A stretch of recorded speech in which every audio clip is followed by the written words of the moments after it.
everyone. Welcome back to Relax with Animal Facts. I am Stef Wolfe, and today I'm going to be learning with you about our furry, scaly, or possibly even slimy friends. And in today's case, it is definitely going to be a feathery friend of ours because we are covering the oh-so-wonderful Greater Roadrunner.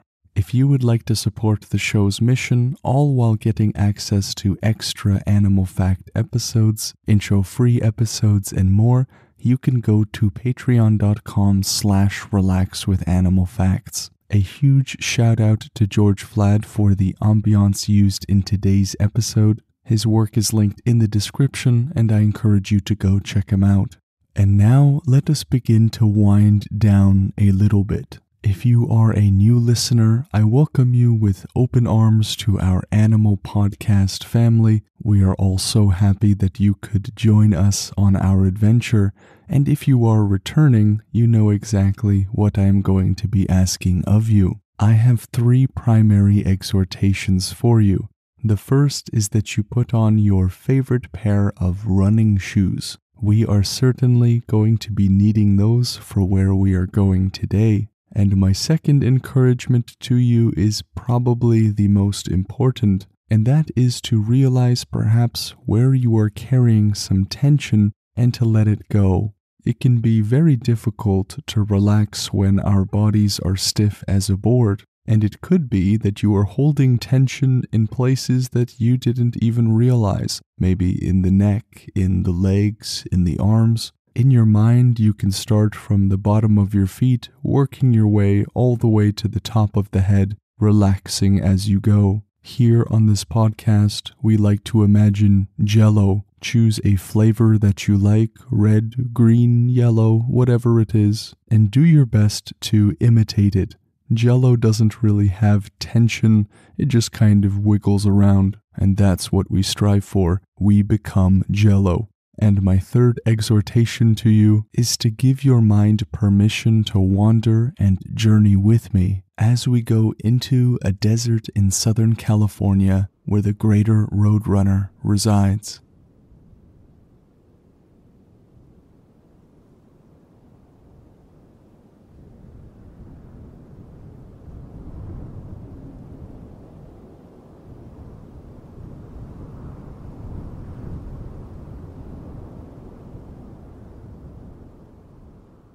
For many of you listening, we are on your home turf, which is the United States. We could have been in a couple of different places in the United States: Texas, Oklahoma, New Mexico, and Arizona.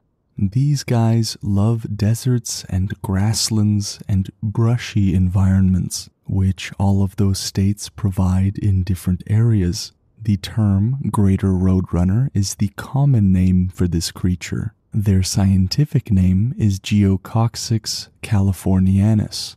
These Latin-based roots translate into English as something like Californian earth cuckoo, and this term shows just how much we can know about a creature from its scientific name. From this, we can surmise that they are in California, that they wander upon the earth, and that they are cuckoos, and all of those things would be correct. There are 2 species of roadrunner, the Greater Roadrunner that we are covering today, and the Lesser Roadrunner that I'm sure we will cover in a future episode. The Lesser Roadrunner inhabits Mexico and Central America, so just south of where we are right now. This is an animal that I am personally very excited to learn about. I was raised with things like Tom and Jerry and the Roadrunner and Wile E. Coyote, and so it is super cool to cover the real-life version of those things. I have to say that now, as an adult looking at what the Roadrunner really looks like, the cartoons have given me not the most accurate depiction of the Greater Roadrunner in my mind. And while in the show, the character, the Roadrunner, is based very, very loosely on the Greater Roadrunner, the animators took a lot of creative liberties, making me imagine this creature to be something like the size of an ostrich and blue and purple. but it still stirred my curiosity for this creature, and as far as I'm concerned, that's all that matters. Actual roadrunners measure around 56 to 61 centimeters. That's about 22 to 24 inches from tail to beak. They weigh from between 230 to 430 grams. That's about 8 to 15 ounces.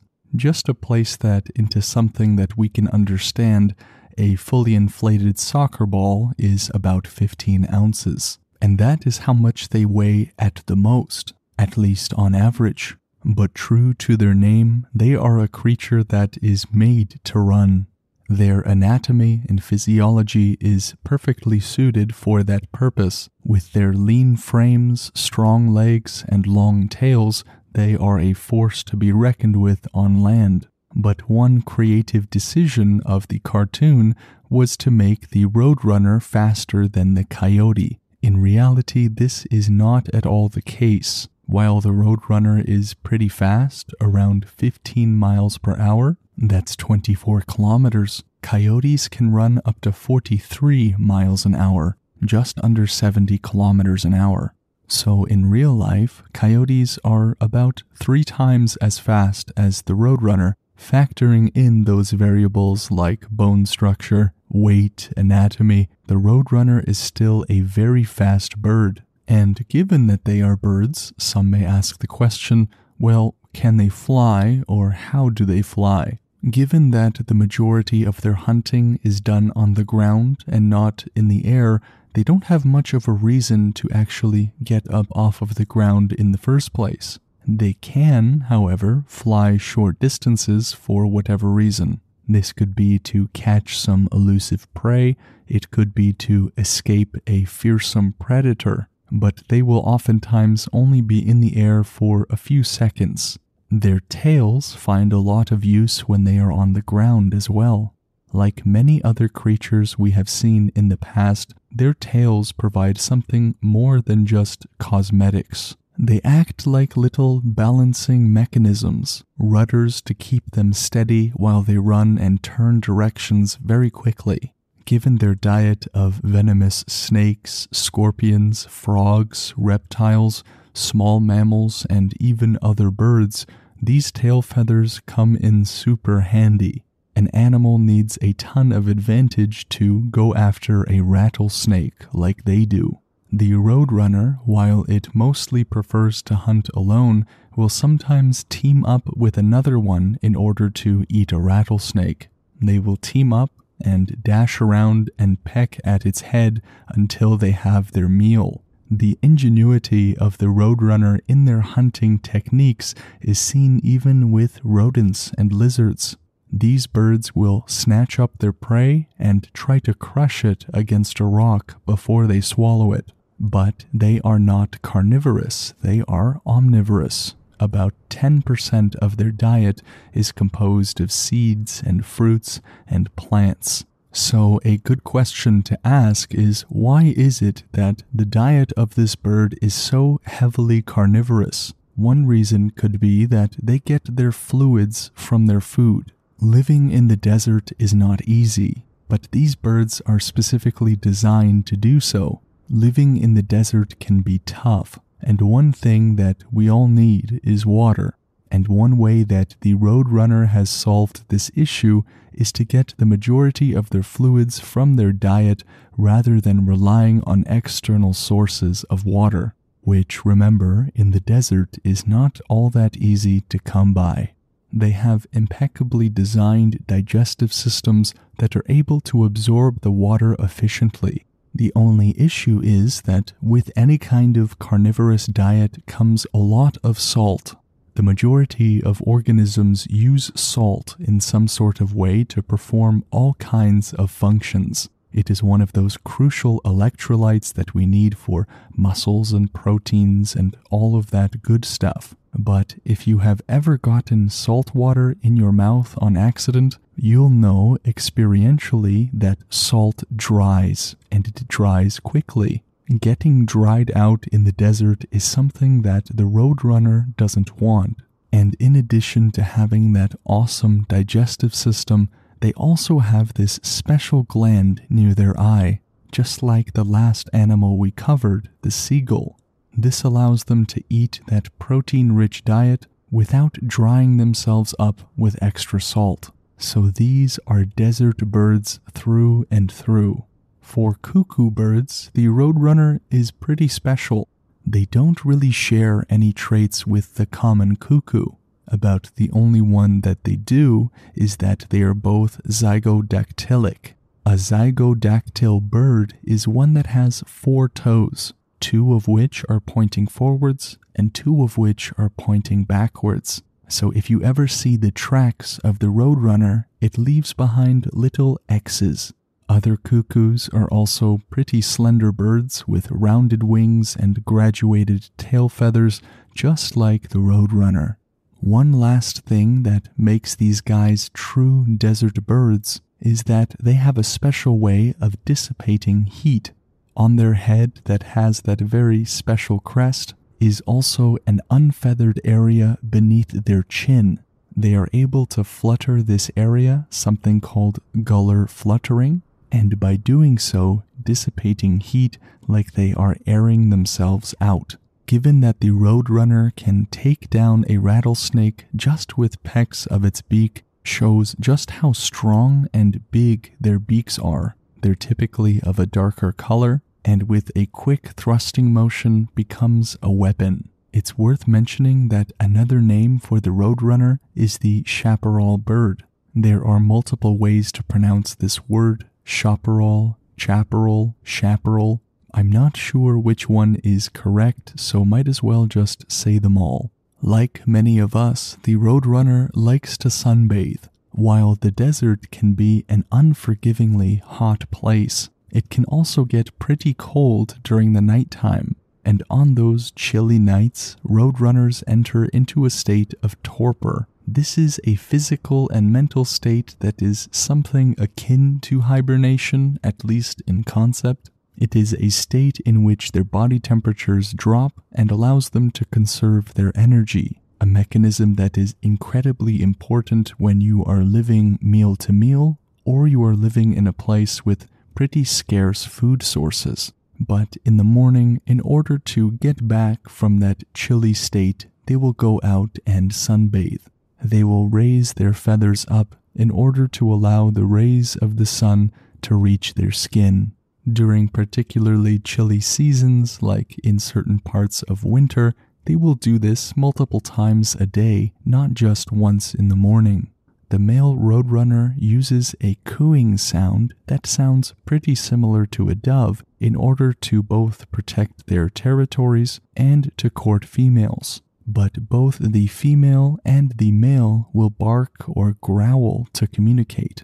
They have communication methods of snapping their beaks shut quickly, making clattering or little clicking sounds, and they will do this as a very soft form of echolocation, using these clicking sounds in order to tell other roadrunners where they are. After a male courts a female through an elaborate mating process, they mate for life. These birds are monogamous, just like many, many others. The male roadrunner will first chase the female on foot before then trying to woo her with food and bringing her presents like a lizard. Both the males and the females can bring gifts to each other, things like grass and sticks. Each pair of roadrunners will have 2 to 8 eggs at a time. Most roadrunner families will raise their young together. They will take turns in getting food or in protecting the eggs, and so they are great parents. And so they are great parents that work together to bring about more little cuckoos. The only way to really tell the difference between a male and female roadrunner is to see how different they are in size. Females are slightly smaller with shorter bills on average. They have identical plumage, so it's pretty impossible to tell otherwise.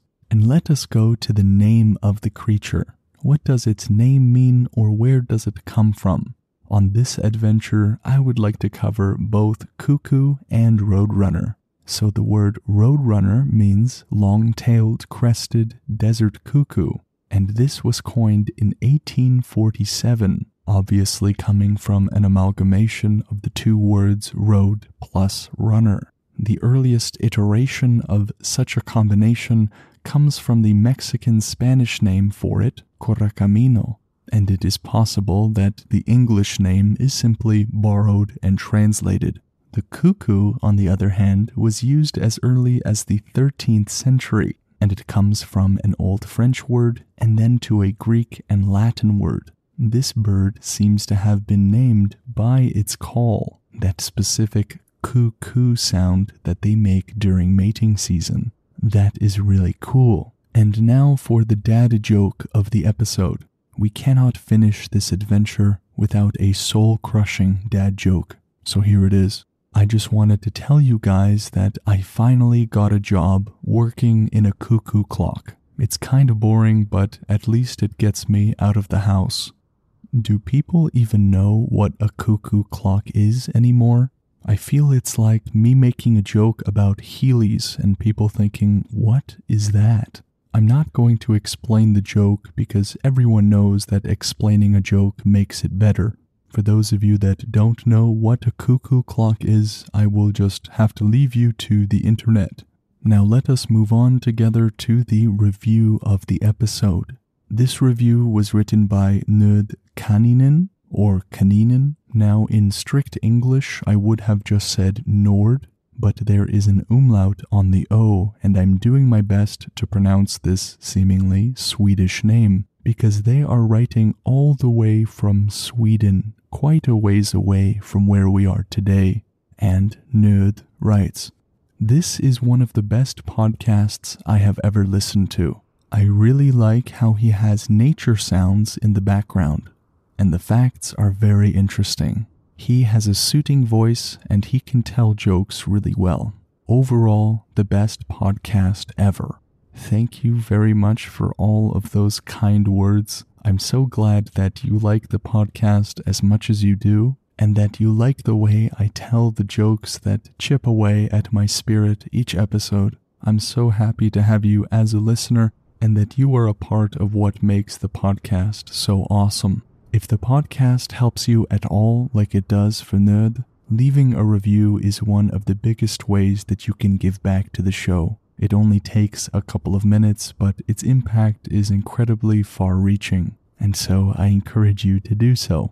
If you would like to request an animal for a future adventure, you can do so by going to relaxwithanimalfacts.com and clicking on the Submit and Animal Request tabs. If you would like to reach out to me, Stef Wolfe, for any other reason, you can do so by sending an email to relaxwithanimalfacts@gmail.com or by sending a message to the Instagram relaxwithanimalfacts.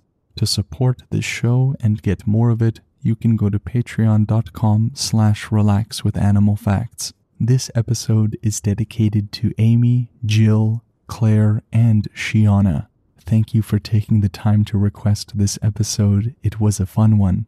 A huge shout out to George Vlad, who provided the nature sounds that we used in today's episode. His work is linked in the description, and you should check him out. The resources used in this episode came from treehugger.com, allaboutbirds.org, nwf.org, and etimonline.com. What an amazing animal we have learned about today. One that is deeply embedded in my mind, with fond memories of that little roadrunner running away from Wile E. Coyote. And while the real thing is quite different from the cartoons, that sense of wonder is the same. In some ways, I think the real-life version is better than the cartoon. I mean, the real one couldn't really do much about nuclear weaponry, but in all the other stuff, it's great. Thank you for taking time out of your day to join me on this adventure, and I so look forward to our next one together with the next animal. Take care.